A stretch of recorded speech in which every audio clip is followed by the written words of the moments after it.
Hello, ladies and gentlemen. Welcome back. This is Chimera Elite, and today we're taking a look at the Wolfen Assault.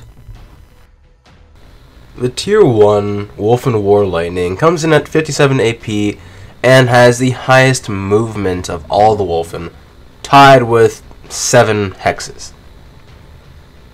Accuracy-wise and just stat-wise in general, he has decently high stats. However, in the toughness and will departments, he is severely lacking.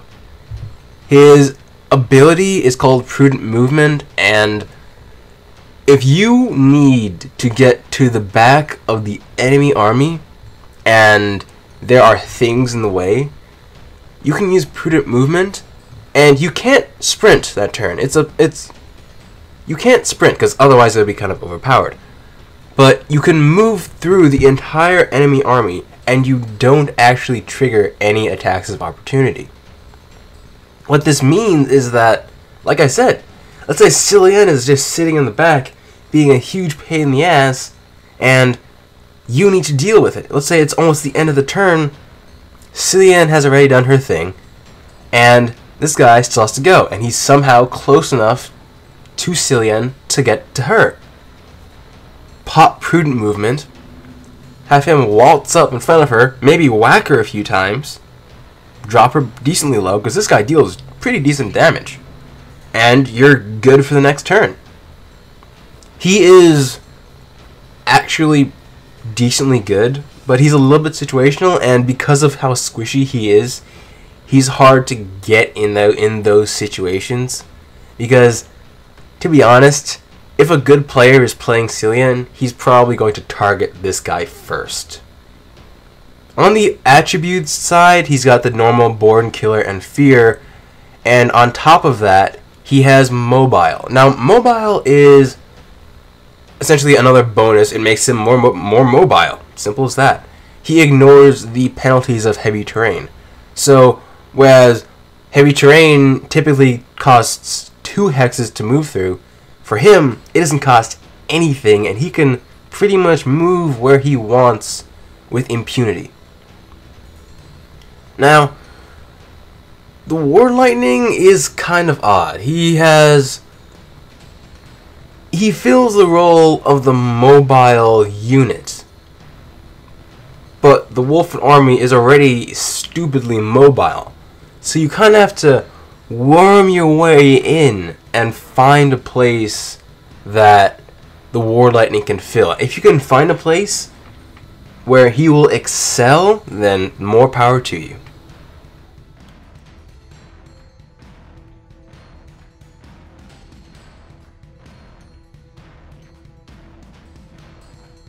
The Tier 2 Headhunter, on the other hand, is a different story in my opinion.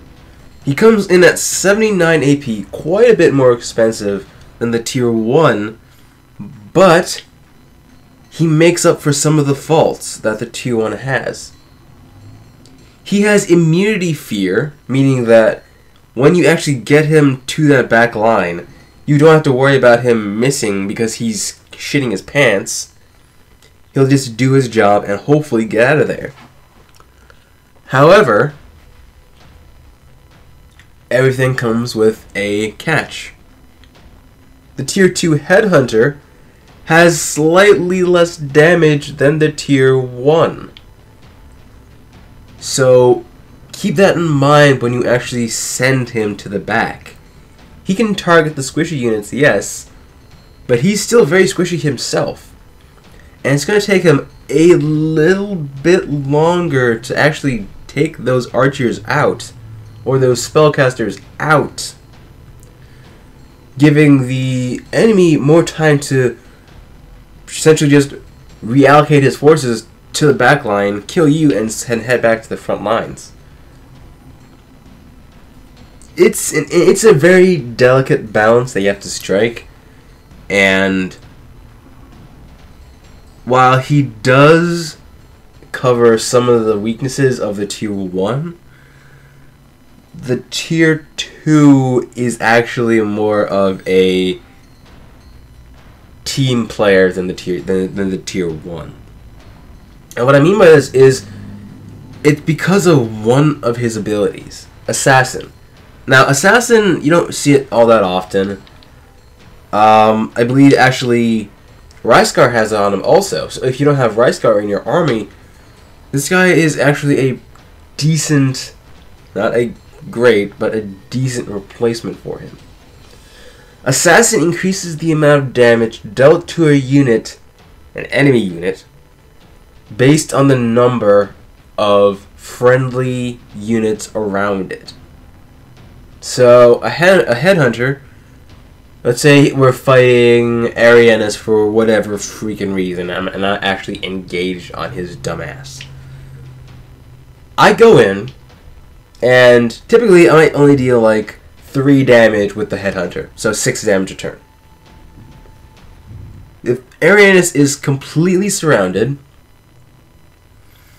say on 5 sides, I'm dealing an extra, I believe it would be an extra 10 damage. Now, admittedly, we're still talking about Arianas here, so he's still taking very little damage comparatively, but that damage boost is huge. Now, admittedly, it's less so because of I'm a Wolfen player, so I'm not going to have that many units in the first place. But this is a very kind of sneaky little way to pour in a little bit more damage. And if you can pour in more damage and take out units faster, then by all means, do it.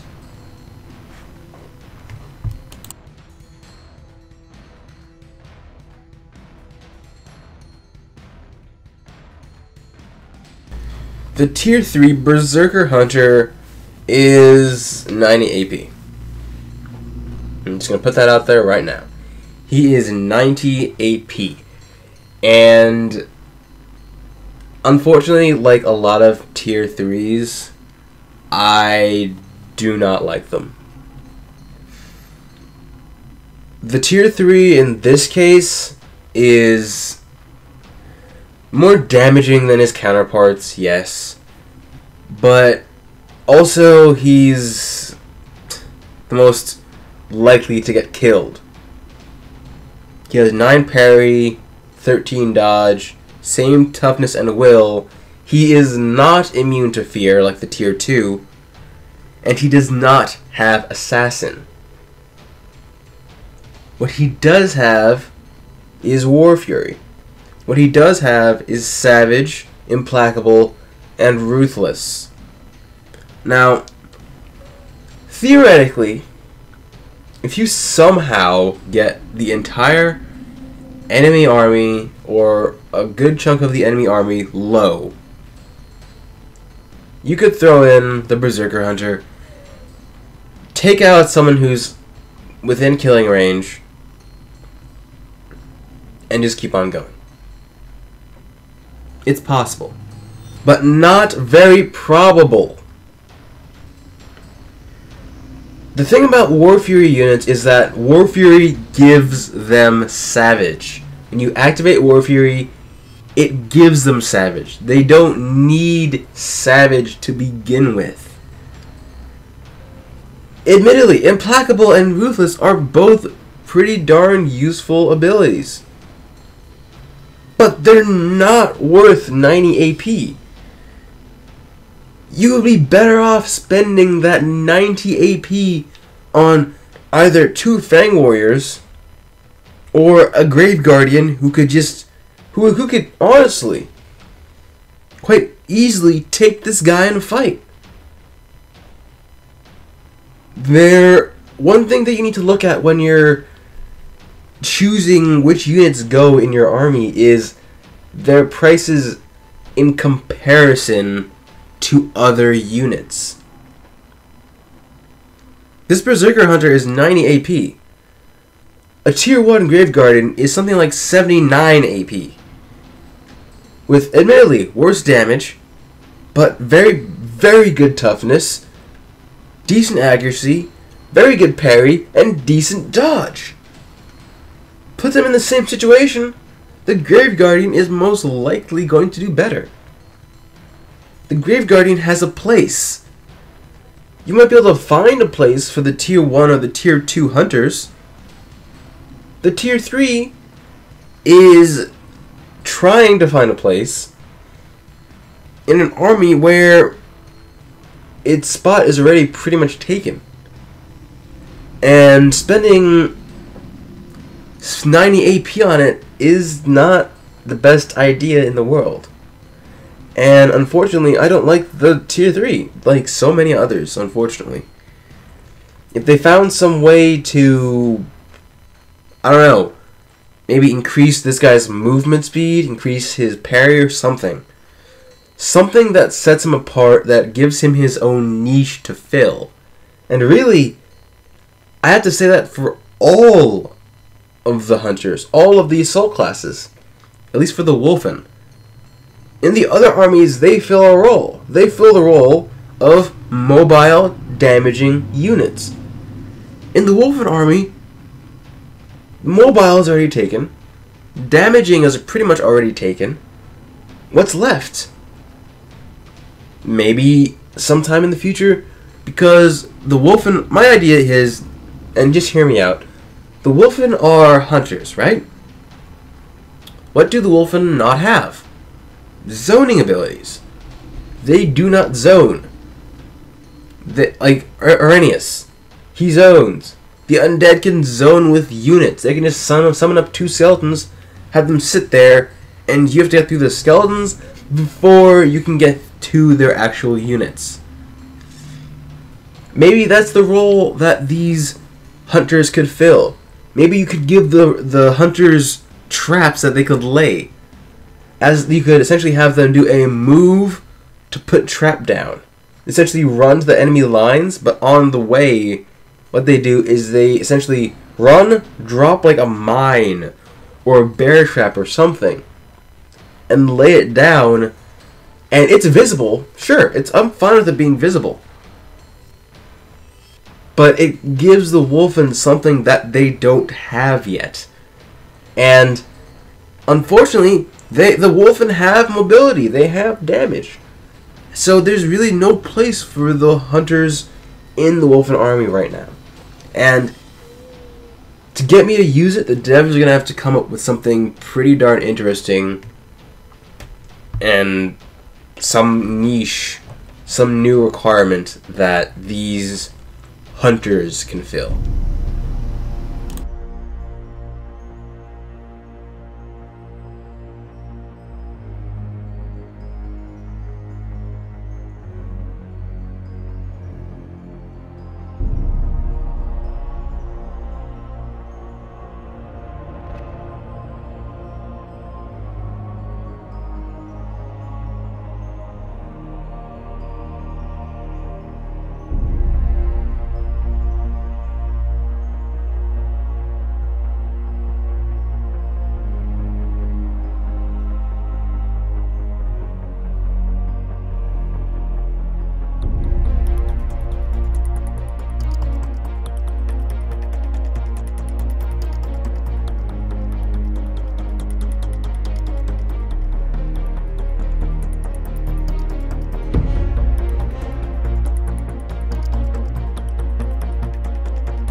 I hope you guys enjoy this video. Next time, we're looking at the Grave Guardians.